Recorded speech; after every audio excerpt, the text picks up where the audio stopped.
What's going on, everybody? It is the one and only Q here from Retro Q Gaming, and we are here with episode 70, aka what they usually call a day late and a dollar short, but that's not the case for us. We're 2 days late and $2 extra, because that is how we roll here on the Quack Experimental Podcast. Anyway, I won't beat around the bush. We'll get right into it, including some of the new stuff that has come out over the last 2 days, which thankfully I've been able to include since, well, I ran a little bit over. Anyway, first off, we'll get started on Crysis Remastered. Now, we're not talking that awful Nintendo Switch version, which factually has been measured to run worse than the original PC launch in almost every single way, and, well, doesn't even contain the full game because it literally can't. But no, we're talking about the proper, actual remastered version. We're talking about the PS4, by extension PS4 Pro, Xbox One, Xbox One X, and of course, the only version that matters, the PC version. And they are all going to be finally getting a release date on September 18th. Now, interesting enough about this, there's a decent bit to talk about, but possibly the most interesting one about all of this is that Xbox One X and PS4 Pro, and obviously the PC version, but when it comes to consoles, Xbox One X and PS4 Pro will have software-based ray tracing enabled. You might remember that because of the new version of the engine, there is an API-agnostic software-based ray tracing system. So no matter what CPU or GPU, well, I shouldn't say CPU, no matter what type of GPU you have, you will possibly be able to use some type of in-engine software-based ray tracing. Of course, it won't be as good as the likes of RTX and whatnot, but it's promising that engines are starting to support this rather than just proprietary hardware. That's always a good thing. Now, of course, the base consoles do not support this, so naturally the Xbox One, Xbox One S, and PS4 Slim, I guess you could call them, all do not have software-based ray tracing. And I haven't been able to get a proper version on this just yet, but they will all likely be 30 FPS because there's different articles out there and none of them specifically say there'll be a 60 FPS mode. They're targeting 30 FPS. It will run at least 30 FPS. It's a bit weird, but again, it's all a joke if it runs at 30 FPS. The only version of Crysis and Crysis Remastered that matters anyway is and forever will only be the PC version. Now, on top of that, because naturally there have been a little bit of a delay, and well, it wouldn't be a PC game release in current year if there wasn't some bullshit fuckery. Because as usual, Epic Games have paid for some timed exclusivity on this too, re-exposing themselves and their whole "oh, monopolies are bad, so let's be one" bullshit. Now, they have went into detail and listed a couple of the extra features and specs and benefits of this remastered one. So, naturally, there will be 8K textures on the PC version. I don't know why I said naturally, I guess. But there will be 8K texture resolution on PC. So, like I said, it's going to include 8K textures, it's going to include support for 8K resolution, HDR, updated particle effects and lighting. And strangely, and most interestingly enough, the fact that they do say lighting and all as well, it actually includes RTX. So if you do, it includes RTX if you are one of the big ballers who has an RTX card. And it has the software-based ray tracing for stuff like GTX owners and poor people. The poor people being the AMD users. So it depends, technically, no matter what you have, at least if you've some anyway half-decent card, you can potentially at least run some type of software-based ray tracing. Or of course, if you're a big baller shot caller, you can run the RTX proper, true, good version, which is the one that matters. Anyway, some of the extra features that they go on to say, you've got the likes of temporal AA, temporal anti-aliasing, which TAA sucks, by the way. So does SMAA. Get in some real stuff like, I don't know, MSAA, that's the real one. Oh, but Q, it's so computationally expensive. Yeah, that's because it's good. That's why. But anyway, that's a whole other story here. So you've got screen space directional occlusion, global illumination, depth of field, parallax occlusion mapping, screen space reflections, and screen space shadows. So because of all of this and whatnot, and how it's going to be and how it's going to look and how it's potentially going to run, well, I cannot wait to get this. for free the next day after it launches, because, well, we're not gonna support Epic Games on this bad boy now, are we? No, no, no, we are not. But onto something else that we may support.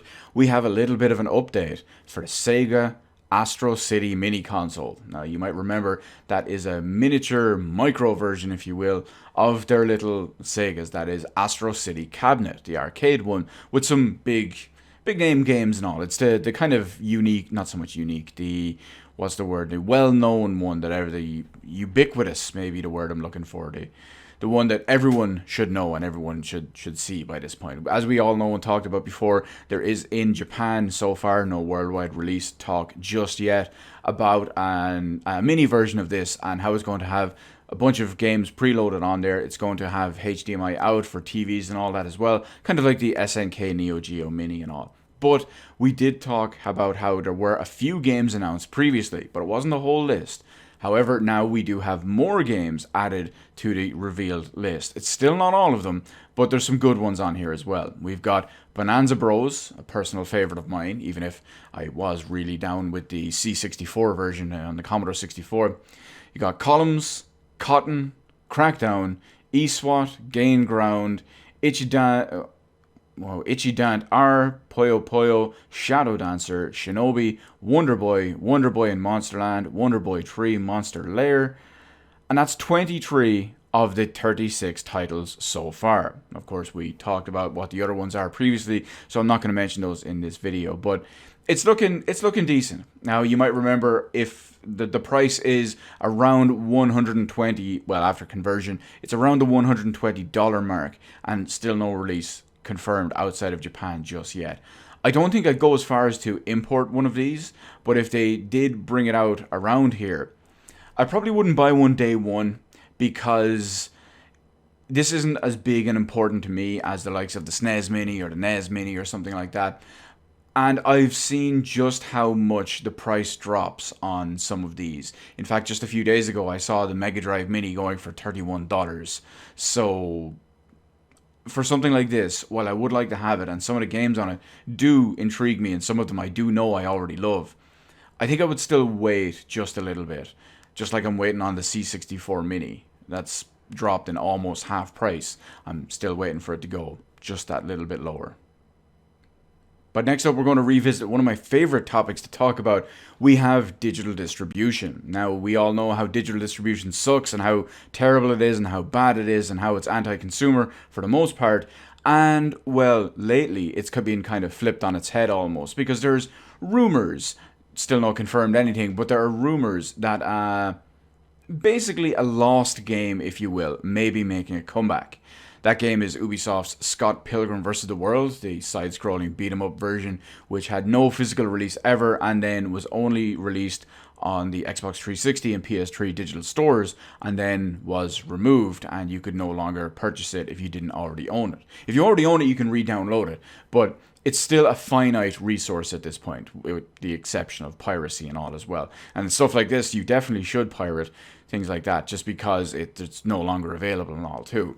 Now, people have said naturally that that's because that could potentially make a comeback. It's all good and all as well, but just how bad it is has reared its ugly head yet again, because NIS America have announced that the Etrian Odyssey, or Etrian Mystery Dungeon will be removed from the eShop on September 30th.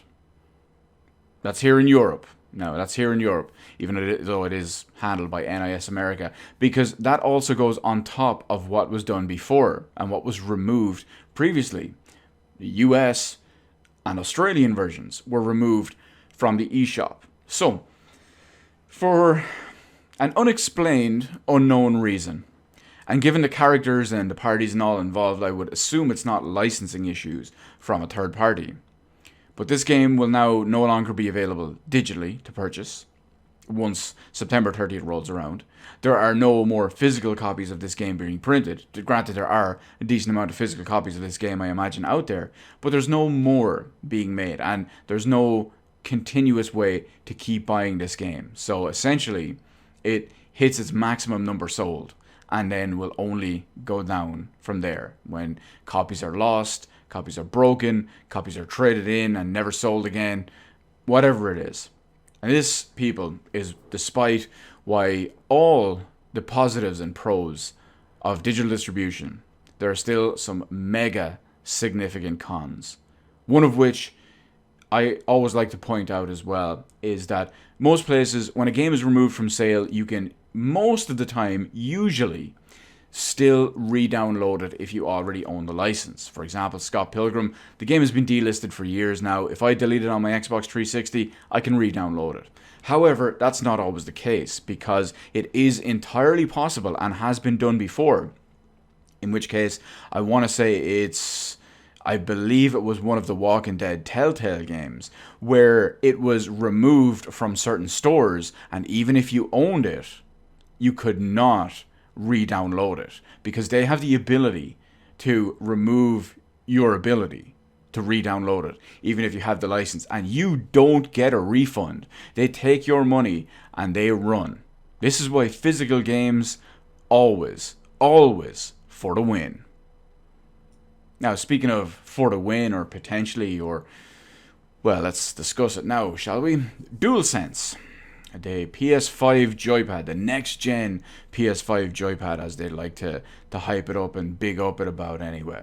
So, they've talked all this big game about haptic feedback, about locking triggers when your guns jam and stuff like that as well. And you've all the devs coming out and saying things like how it revolutionizes gameplay and revolutionizes the feel and the immersion of what you're doing. Yeah, I remember when they said the same thing about the PS4 touchpad, and the PS4 light bar, and the HD rumble and the Joy-Cons, and the entire Wii U gamepad, and the 6-axis and the 6-axis controller, before it was even the DualShock 3. Yeah, remember when Sony removed the rumble features and said that no one wanted them, and they couldn't have them in because of the 6-axis? Yeah. And where else did we hear it but, let's say, the Wii waggle remote gameplay? So, yeah, I'm going to press 2 to doubt on this bad boy, because if it ain't broke, don't fix it. And speaking of stuff that ain't broke, or could be broke, or maybe broke, or whatever it is, we have DC games. Now, in this case, at DC Games, we had the event just at the weekend called DC Fandome, and they announced 2 new, well, I guess we call them DC-related games anyway. So the first one, Gotham Knights, 2021 release date. Releases on everything except for the LOL Switch. So, as you would expect, it releases on Xbox One, Xbox Series L, PS4, PS5, and, of course, PC. Now, what we know about this one here so far is that Batman is supposedly dead. The game will focus on 4 of his major sidekicks, so it will be Robin, Nightwing, Batgirl, and the Red Hood. There's a couple of inconsistencies in there. I have to check out some lore and fact check some stuff with one of my boys who is big into his Batman and DC lore, so I'm going to see how that one goes and what his comments are on the characters involved there. And it seems that the Court of Owls are going to be the main villains and the main bad guys. Now, this one is mentioned in the way... Mentioned? What am I? Jesus Christ. Where did that come from? This one is developed by, I was going to call it Ubisoft, WB Montreal, the same developers of Batman Arkham Origins, so we know how that one goes. And it is officially not linked to the Rocksteady Arkham universe and Arkham trilogy, I guess you could say. Kind of makes sense because Arkham Origins was the same way. Jesus, why can't I speak tonight? So this is kind of its own separate thing. It makes sense though, given the characters involved, especially with Batgirl and Oracle. So that wouldn't really work as Oracle and Barbara Gordon as we know her from the Arkham games. Anyway, other than that, we have Suicide Squad. It has a tagline as well. So it's Suicide Squad, kill the Justice League. Now, this is the Rocksteady one. This is the one that everyone is big into and the one everyone is actually hyped for, to an extent, because no one really wants to play as the Suicide Squad. So, the whole premise of this is that Superman has gone bad. Your main characters, your Suicide Squad, you're going to be focusing on Harley Quinn, Deadshot, King Shark, and Captain Boomerang. This whole one has the idea of 4-player co-op. I didn't see anything as 4-player co-op in the previous one. I only saw stuff saying 2-player co-op in the previous one. But this one said, when I say previous one, by the way, I mean Gotham Knights. So, but Suicide Squad, you're looking at 4-player co-op. It's coming in 2022. It's next gen only with the Xbox Series L, the PS5, and of course the PC. Now, one other thing I will mention is that this one, Suicide Squad Kill the Justice League, is related to the Arkham Rocksteady trilogy, and it's set in that same universe. So I'm sure we'll see something along those lines too. Maybe if it's Batman in there as well, because Justice League, maybe Oracle or something that happened in those games and all as well, or they'll reference whatever it is. But here's one thing I will say. I am starting right now a pool, because this game is out in 2022, Suicide Squad that is, for when they announce between now and then that Epic paid a shitload of money for timed motherfucking exclusivity. But now, the big topic, the important one, the top of the line, the future. The future is now. Or rather, the future is in just over a week from now. So what are we talking about here? New GPUs. RTX baby. RTX 3000 series at the end of the currently ongoing Nvidia Ultimate Countdown. That's the one where they have 21 years of Nvidia. They're showcasing 1 year every single day for 21 days, culminating on the 31st of this month. 30 days have September, April, June, and November. On the 31st of this month, with a big announcement keynote on the 1st of September. Now, so we're going to have a proper, true RTX 3000 announcement on the 1st here. Now, it gets interesting because with them being so close, we have a few leaks coming up and all that as well. You have to take all this naturally with a grain of salt because we don't know how true and how accurate it is just yet. But one of the new ones that has been confirmed by a different way, by a power maker, a PSU maker, is the existence of a new type of power connector. It's a new 12-pin power connector, specific and differently designed for these new upcoming GPUs. And apparently, with this new connector and the power requirements, and usually something like this, because it will just strictly be used for the new RTX 3000 series, they basically the power recommendation for these GPUs, or rather these PSUs with this specific connector for the next gen GPUs, is going to be a minimum of 850 watt recommended. Now that's okay, 850 watt is a decent amount. Personally, I wouldn't rock anything under 1000. I mean, when was it? I mean, I built a computer in 2006 which had a 1000 watt power supply, and then everything I've had since then was a 1200 and I'm currently rocking a 1400. So you get the idea. There's a lot of space in there as well. But basically, unless these new cards are legitimate, power hungry, double, triple, quadruple power requirements compared to the previous stuff, 850 is still a little bit of an overkill. No matter what kind of good CPU you have, couple of SSDs thrown in there, you've got your RAM, you've got whatever else you have in there too. 850 for an average computer, let's say 32 gig RAM, a good chip, couple of SSDs, and one of these GPUs, 850 is still a lot. 850 should still be more than enough for stuff like that anyway. But it doesn't stop there. We have leaked comparisons of the physical card, allegedly anyway, have surfaced online. Now, the one that they showed off, or the one that's supposedly going around at the moment anyway, is the RTX 3090 Founders Edition.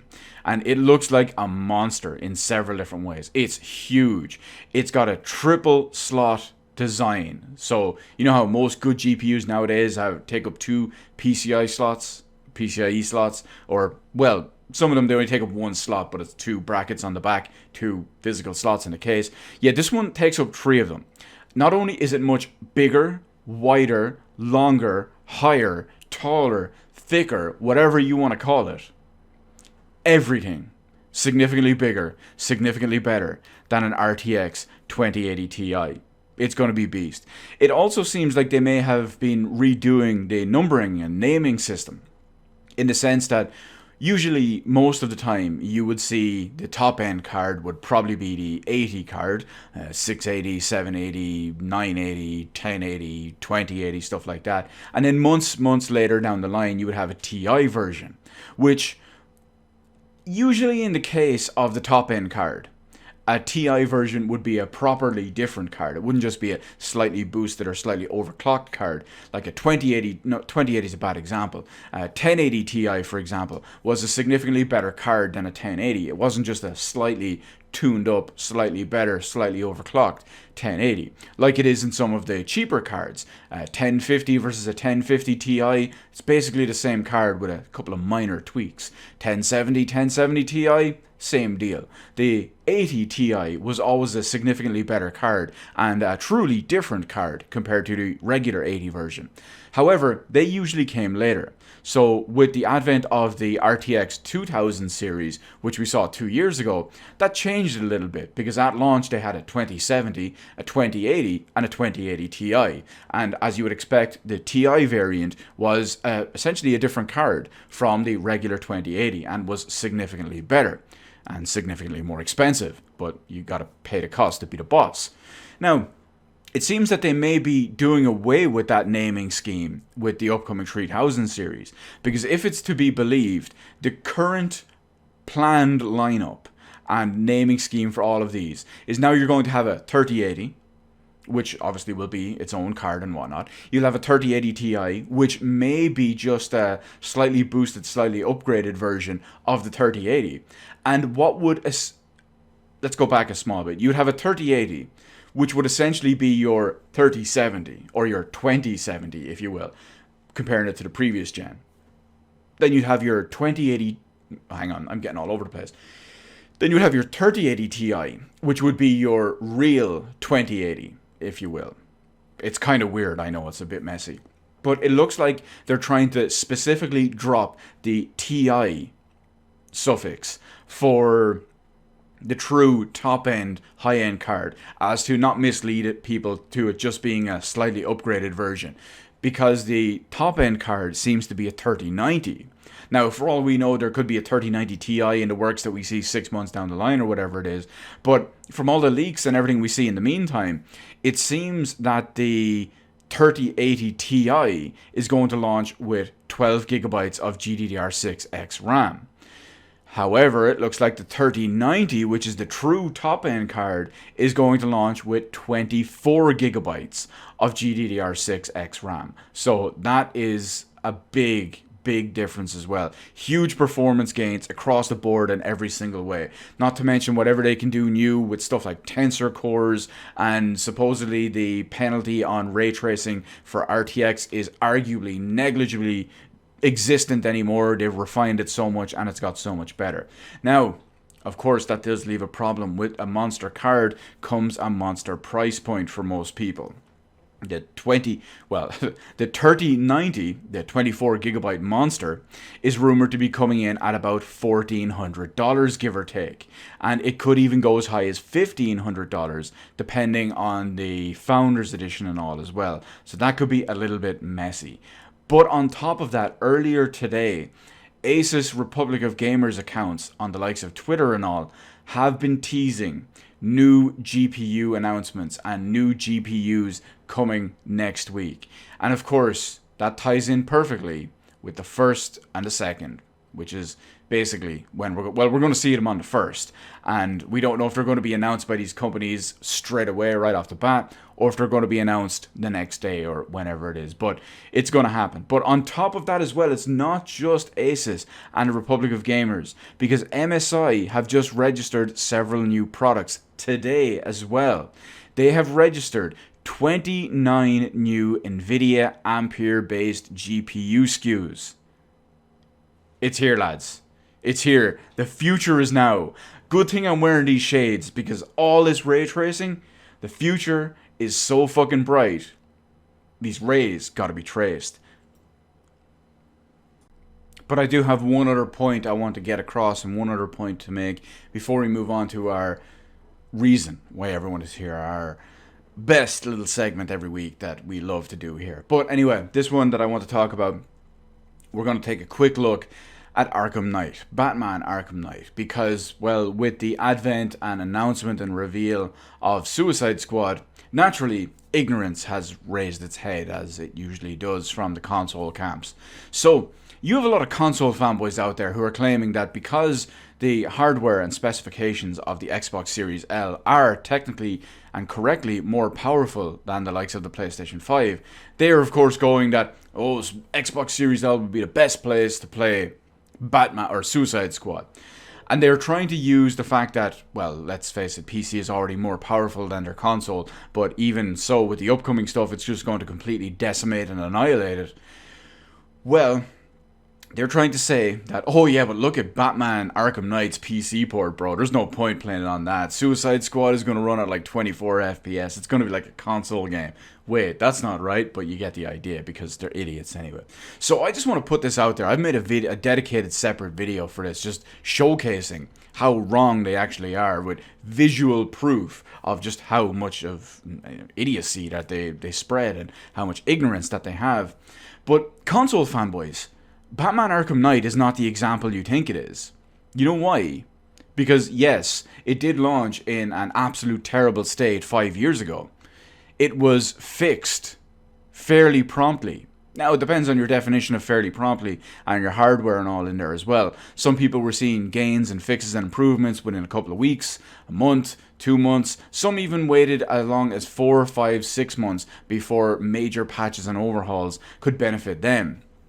But the point is, you spread this information, this misinformation, and you do so in a way that you can hide behind your words. Why? Because you're fucking cowards, and you probably know you're wrong.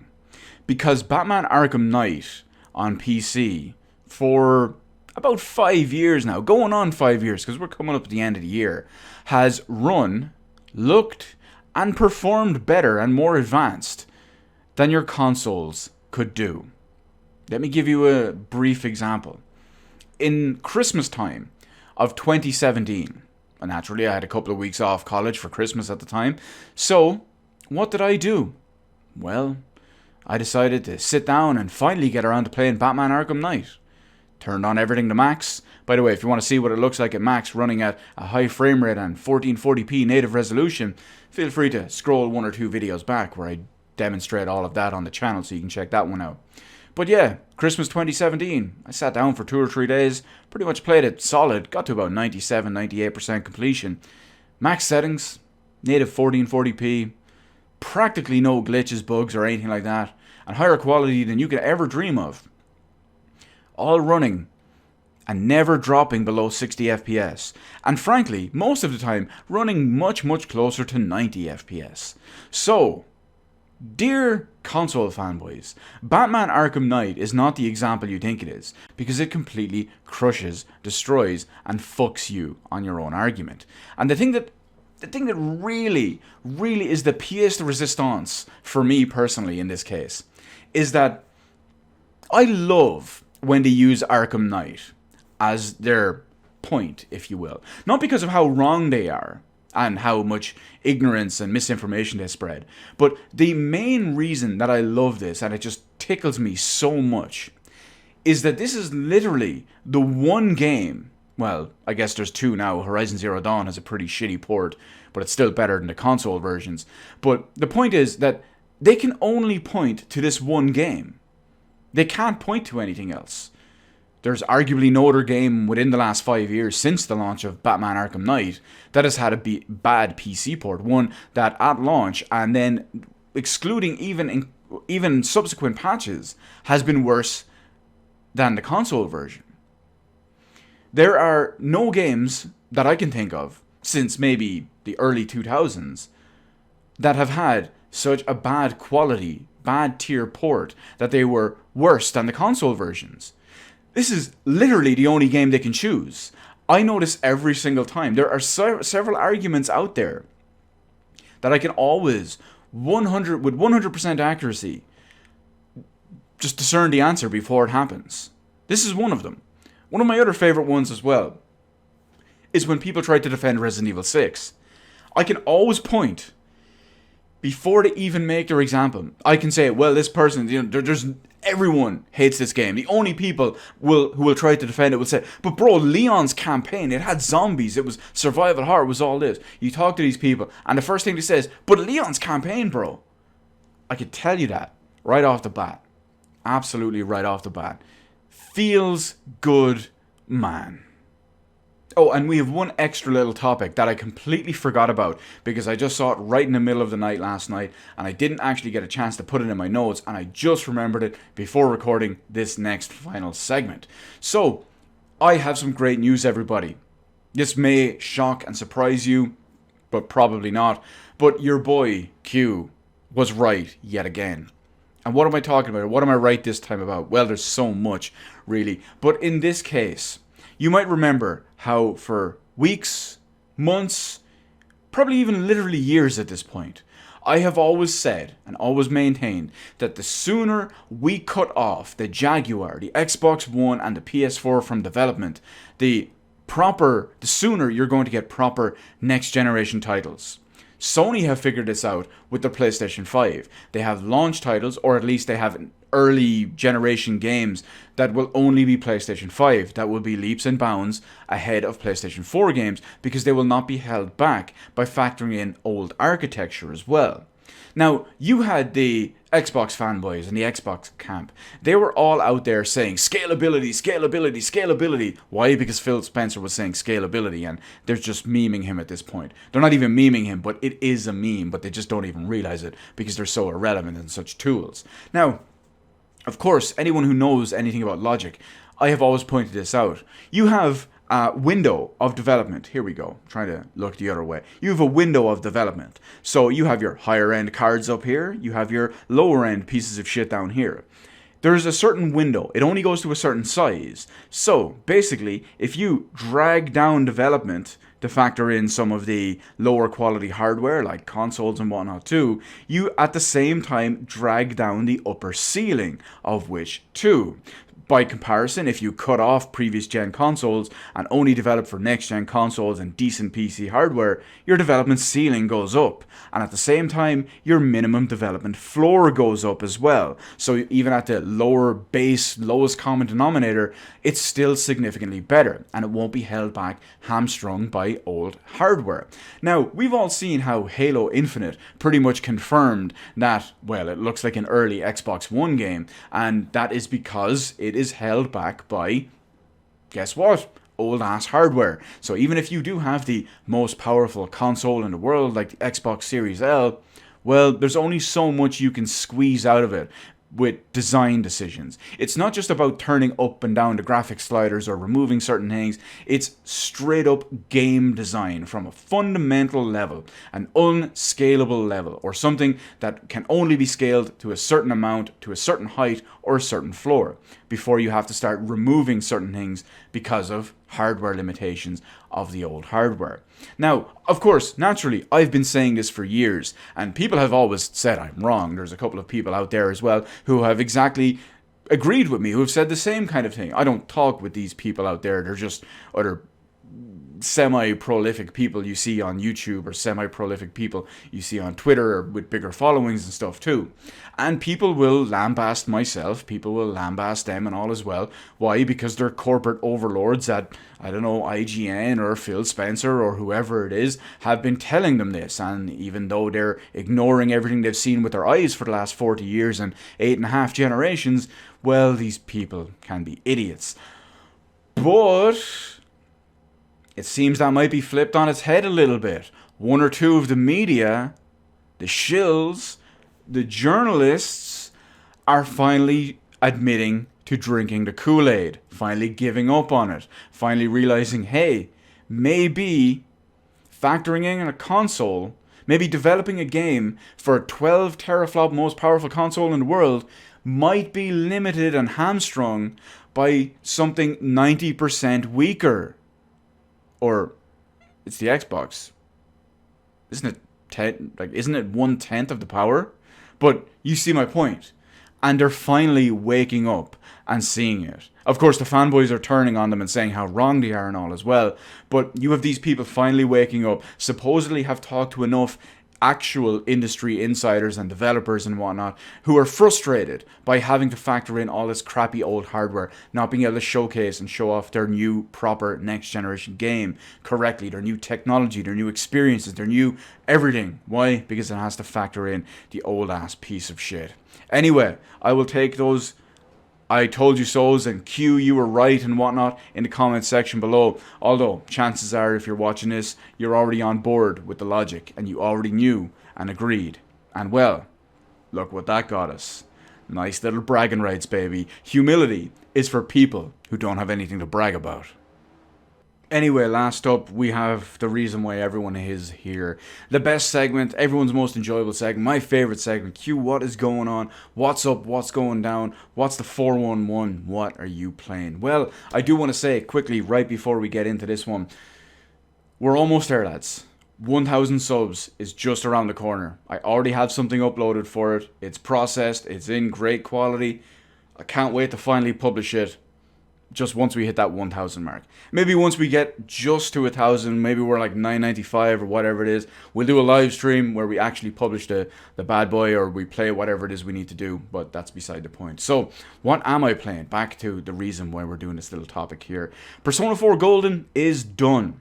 That's it. I finished it early last week, but of course, because this video is coming out on Tuesday of the following week, yeah, Persona 4 Golden last week. Got the not only true ending, but I got the golden true ending because I did it in the way that you get the chance to complete the true ending and then you get the one to go on and do the golden content. So it became the true golden ending. I won't say I was a little bit disappointed with the golden content because I did enjoy it and it was fun and all. I was just a little bit disappointed with how easy it was, but at the same time, I'm a complete beast when it comes to JRPGs and, well, just games in general, but especially with the likes of Persona 4 Golden, I'm just pretty much a beast. So I did find it a little bit easy, but it was still highly enjoyable, and the game, Woo Lad, is one of the top 10 games of all time I put out there. It shares a spot in there with Persona 5. They're too close. Persona 4 Golden, Persona 5, they're just I give them one spot in the top 10 just to be fair on all that too. Now, after that, naturally, after every big JRPG I finish, I have a little bit of an existential gaming crisis where I need something to play, but I'm not emotionally ready to play something big like another JRPG or a big, highly investing game. So I was going to move on to Metroid Prime 2, and probably literally about maybe 10-20 minutes before I was going to start up Metroid Prime 2, someone hit me with the woo-wop, and then suddenly I started playing Silent Hill 3. That's right, Silent Hill 3 is now the current last second game that's going on at the moment anyway. It is starting very slowly, not because the game is starting very slowly, but I need to ease myself into it. I need to get back in the mindset to be able to play games and whatnot as well, because, well, coming out of a big funk like that. But, well, Silent Hill 3 is supposedly a fantastically amazing game. Granted, it's probably not going to be a patch on the masterpiece that is Silent Hill 2, but I still hear it's really, really great. I can't remember, I have played Silent Hill 3 one or two times before properly. I never finished it, and I remember practically nothing. I got to, I think it was a hospital at one point, and yeah, that's pretty much it. I don't really remember anything. So it's basically coming in all new to me again, which is really, really good. On top of that as well, I will be kind of balancing it 50-50 a little bit with another game that's out in just over a day from now, if we're going by midnight launches anyway. And that's going to be Crystal Chronicles Remastered. That's Final Fantasy Crystal Chronicles Remastered. And naturally, because I strived for the best version of every game, I would never ever play this on the Switch. I already have it preloaded on my PS4 Pro, and it's going to be good. It's going to be good to finally get it, finally finish it. Years back, I always got to the same part in Crystal Chronicles, and it was so hard and so difficult that eventually I just gave up every single time. One time I even raged so hard, I threw my GameCube joypad on the ground, I broke the stick, and I didn't play my GameCube for about 6 months or so until I replaced the joypad, and I never went back to Crystal Chronicles just because of that anyway. But this time I'm going to do it. I'm ready. I'm composed. I'm calm and collected. And we're going to get it done.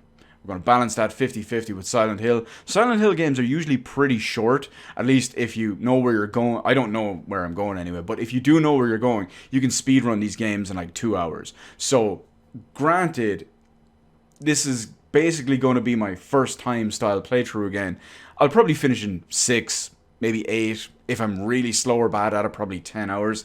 But it's still going to be good. It's going to be balanced and mixed in between it anyway. And I can't wait to get all these out of the way. Once I finish Silent Hill 3 and once I finish Final Fantasy Crystal Chronicles Remastered, we'll be in the start of September. And at that point, I don't even know what I'm going to play until Cyberpunk comes out. I guess Metroid Prime 2 is the obvious candidate, am I right? But anyway, that is it for our episode 70 of our Quack experimental podcast. Now, what can we say about this one? Well, not too much anyway, but we are on the road to 1,000. It is just around the corner, and it's going to be good. Anyway, as always, I want to thank everyone for suffering with me through all of this amazingly high quality stuff that I do. Naturally, the comment section is down below. Feel free to slide on in there with whatever it is you feel the need to express yourself with. If it's salt, questions, praise, butthurt, fanboyism, or whatever it is, that's the place for it to go. Of course, in the meantime, feel free to hit the appropriate button to let me know how I did on the video, and while you're at it, why not head on over and hit the subscribe button and even ring that little notification bell so you can be one of the beautiful people that helps us get to 1,000 to get that little special video out there. And, of course, so you can be one of the people who sees when these amazingly quality little episodes gets uploaded every weekend, give or take, in this case at least anyway. But until then, peace out everyone. I'll see everyone next week, and remember, winners don't play switch ports.